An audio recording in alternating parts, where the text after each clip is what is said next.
This is fascinating. We asked people, what has President Biden done for you that you approve of?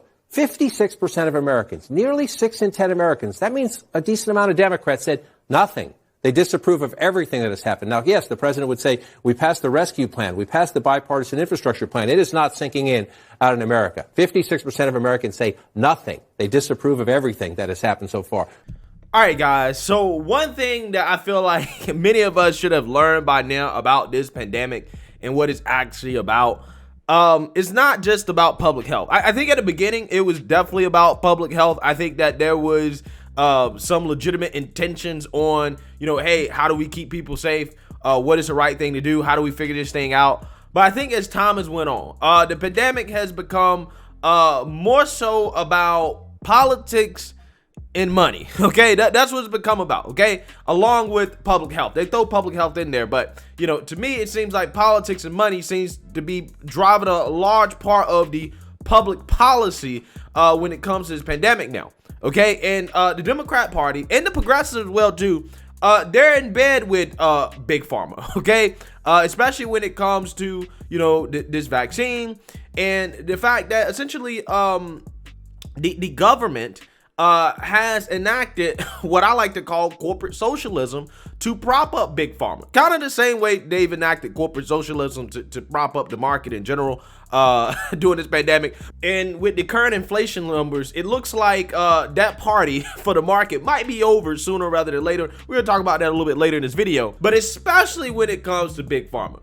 And it's kind of hilarious that despite the corporate socialism for the government, either via subsidies or the mandates, okay, and all the other help that the government is giving big pharma, Pfizer, right, who's one of the main producers of the vaccine, apparently had weaker than expected revenue growth, primarily driven by a lack of vaccine sales. Take a look. First, we got to talk about Pfizer and its numbers this morning, because there too we saw a disappointment. The shares are up by 4%, and the disappointment is in the revenues. You can see a little bit there. It's also in the forecast for 2022 sales and profit forecast from Pfizer, missing analyst estimates. And what's interesting here is it's the vaccine for COVID-19 and Pfizer's treatment that seem to be the core of that disappointment, which is definitely a surprise here, because Pfizer has been obviously selling so much of it. It could point out as well that the stock decline this morning is coming on the back of what has been strong performance from Pfizer. I know we always tend to, the market always looks, as they say, forward, Julian. It's always concerned with growth rates. I understand there might be some disappointment here, but take a step back. Here you have Pfizer outlining this year potentially $102 billion in total sales. Last year, they had $81.3 billion. Their earnings outlook is about $2 per share higher than what they produced last year. So again, this company continues to drive major sales, major earnings. It's not just because of the COVID-19 vaccine. They're in leadership positions in many other markets here. Understand the disappointment, but I would encourage investors to keep in mind just the growth that this company is putting up on top of very large numbers from last year. It's very impressive. True, but that $102 billion, as large as it is, analysts apparently were looking for $4 billion more. So there you go. They're all That's so part greedy. of what. So greedy. It's an greedy. It's an expectations game, as always. Just wanted to quickly mention as well, Novavax. We're watching those shares as well, because there's some talk that company is not shipping out as much vaccine as it had thought, as it starts to get some approvals here. Those shares, by the way, are down by almost 9% this morning. All right, guys. So imagine that, right? $102 billion in revenue, but yet that's not enough, right? Not enough. We're sad because we didn't get $4 billion more, okay, says the analyst in Pfizer, okay? And you notice how they talk about this stuff it's not like, oh, well, not enough people are actually getting the vaccine, right? You're not disappointed because people aren't taking the vaccine more. That's not what the disappointment is. The disappointment is the money, right? It's like, no, we're disappointed in the money, right? We did not hit the mark when it comes to revenue, right? Despite all the corporate socialism, despite having a marketing arm of the government and some mandates as well, too, to go along with it, we still did not perform as well as we thought, right? Again, it's amazing how crony capitalism and corporate socialism works, right? It's crazy, right? So big pharma is not the only entities that are struggling to hit the mark, right? The Biden administration also is as well, as their approval rating keeps dropping, as now Biden's approval rating is below 40% for the first time in an average of major polls, right? So the Biden administration and the Democrat Party continues to tank. I feel like I talk about this almost every single week, right? How his approval rating continues to drop. But now the Democrats have another plan, right? A plan that I predicted, okay? There's a lot of predictions I put out there that have come true, and I'm going to talk about another one in this video later. But they have now said, hey, you know what? Our approval rating ain't looking too good. Maybe these restrictions, these lockdowns, these mandates, maybe they're not all that popular with the American people. What can we do to improve our chances of winning in the midterms? And what you're saying, lo and behold, some of these Democrat states are lifting their mandates or letting them expire. And again, lo and behold, the Democrats come out here with the new narrative, which is that, hey, the reason why the Democrats are doing this is not because of politics, right? It's because the science has changed. And also on top of that, because Biden has done so well in the pandemic that he's allowed us to move past this phase of having mandates, which is exactly what Nancy Pelosi's successor or predicted successor, Mr. Hakeem Jeffries, told reporters recently in response to why Democrats are doing this all of a sudden. Take a look. Announced that they are soon going to be easing mask mandates. I believe California is ending their indoor mask mandate for vaccinated people under 15. Connecticut, New Jersey announced changes as well. I understand that you respect the decisions of local officials, but I'm wondering just what is your reaction to those restrictions being lifted? Does that give you hope that we are perhaps reaching the end stages of having to have these health measures in place? And then for Congressman Maloney, politically speaking, do you believe it's important for Democrats to be seen as moving on from the pandemic or putting it behind them ahead of the midterms? Well, here's where we are in America. Job creation is up, wages are up, unemployment is down, and the Omicron variant is in retreat. And that's not by accident. That's because under President Biden's leadership, a public health infrastructure was put into place, beginning with the American Rescue Plan without a single Republican vote, to ensure that we can do everything possible to crush the virus. And that is what has been happening. Through the trials and tribulations of a once-in-a-century pandemic, through the Delta variant, now through the Omicron variant. When President Biden took office, there were 2 million Americans fully vaccinated.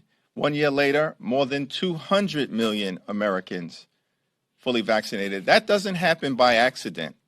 It's because President Biden and Democrats in the House and the Senate have leaned into the science, to the evidence, to standing up a robust public health infrastructure, and now we are seeing the fruits of that work. Guys, didn't I tell you? I told you the narrative would change, okay? This guy is literally saying exactly what I told you guys that the Democrats will come out here and say, okay? They're like, oh, no. The mandates are being lifted because Biden has done such a great job on the virus, right? No, keep in mind, just a month ago, cases were at an all-time high, right? Cases were at an all-time high. Now, 1 month later, again, in what seems to be, in my opinion, is very obvious, a seasonal shift, because it seems that at this point, a lot of these cases is seasonal, right? I think it's super obvious, and nobody's talking about that, but that seems to be what's happening. Now the cases have declined a little bit, just a little bit. No. It's because Biden has done such a great job, and that is why we're getting rid of these mandates, okay? So the Biden administration has to claim credit. Right. And also keep in mind, not just this is happening, but, wages are up. The economy is strong, all this other stuff. But you forget about the fact that inflation, which this number came out today, right? Recently. Inflation, U.S. inflation has accelerated to 7.5%, a 40-year high. Again, every single week I feel like I'm talking about Biden's approval rating coming to a new low. But I feel like every single month, I'm talking about inflation now accelerating to a new high. There's a new record of inflation almost every month, okay?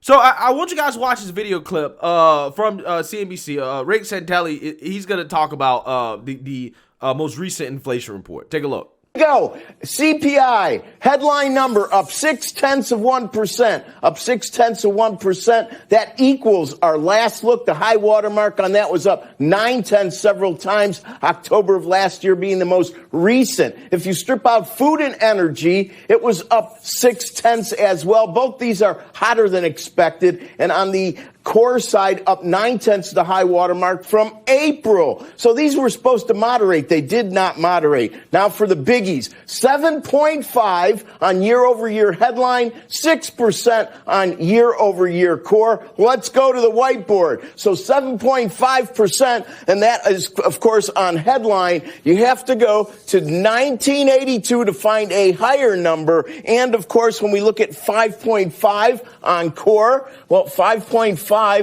December of 21 was 5.5. So therefore, we are equaling what we have seen last, but no, it came in at 6%. So now we have to go down on the whiteboard to August of 82. So those are your numbers on the year over year. That's what everybody's most concerned about. We were supposed to see some alleviated pressure on the monthly read. We could frame it quite simply. 1/3 of CPI is housing, it's rent, home equivalent rent. And we all know that it's very unlikely these rents, which have been surging, are going to be going down anytime soon. We know labor costs probably aren't going to be going down anytime soon, even though they are far from, at least at this point, competing with the actual rate of inflation. It's lagging. So even though wages are up close to 5%, they're not keeping up with inflation, but they're also most likely not going to go down. Joe, these are the issues that we need to pay attention to. Yeah. So again, when the Democrats come out here and talk about, oh, the economy's so strong, consumer demand is so strong, wages are up. Again, how are wages up? How are real wages up when inflation, the value of that money has went down at a rate that's more than the wage increase, okay? Again, this is basic stuff. This is basic stuff, okay? But if you listen to the Democrats, everything is great, right? Everything is great. But again, one thing I want to say here to end this video, I've talked about this kind of a little bit when I talk about my more finance and market-oriented and economy-oriented videos. I've been saying for a while, the Feds are going to raise interest rates sooner rather than later, right? Janet Yellen came out here, Jerome Powell's like, oh, no, inflation's transitory. It's transitory. It'll only be here for a few months, right? Basically indicating that they're going to keep rates low, right? And when rates are low, money is cheap. You can keep the economy going. People can borrow, all types of stuff, right? Okay. However, in order to cool off this economy, they're going to have to raise rates, which has some significant consequences, okay? Has some consequences. Makes money more expensive, okay? And I say that this is going to come at the beginning of 2022. I don't believe the whole end of 2022 thing, beginning of 2023 thing they were saying back during, the beginning of 2021. I never bought it. I was like, this is coming sooner than later. And lo and behold, they're talking about raising rates in March. So let's read this real quick. High inflation is the dark side of an unusually strong economy, posing a challenge to the Federal Reserve as it prepares to raise interest rates. Yes, an unusually strong demand, okay? But you gotta have the supply to match that demand, and that's why inflation's happening. Quote, inflation's at a new 40-year high and isn't just the rate that should be worrying the Federal Reserve, but also the breadth of corporate pricing power, said James Knightley, chief international economist at ING. With wages, commodity prices, and supply chain constraints all contributing, the Fed will need to respond aggressively. He added that the Fed could raise interest rates by 0.5 percentage points at its March policy meeting, increasing them from the level of nearly zero set early in the pandemic. Yeah, so like I said, now let's talk about the Fed raising rates in March, which, is going to have some negative effects on the economy. It's going to have some negative effects on the market. People are going to feel it, right? People are going to feel it. Companies are going to feel it. It's not going to be pretty, but it has to happen, right? It has to happen. It has to happen, okay, to try to cool this thing down, okay? But the Fed can only do so much. At this point, who knows what is going to happen with inflation, but it is definitely out of control officially at this point. Okay, which is something I've been warning about for a long, long, long time. But hey, what do I know? I'm just some random dude on the internet. Let me know what you guys think. Make sure you like, comment, and subscribe. Most importantly, share a Black conservative perspective. Peace.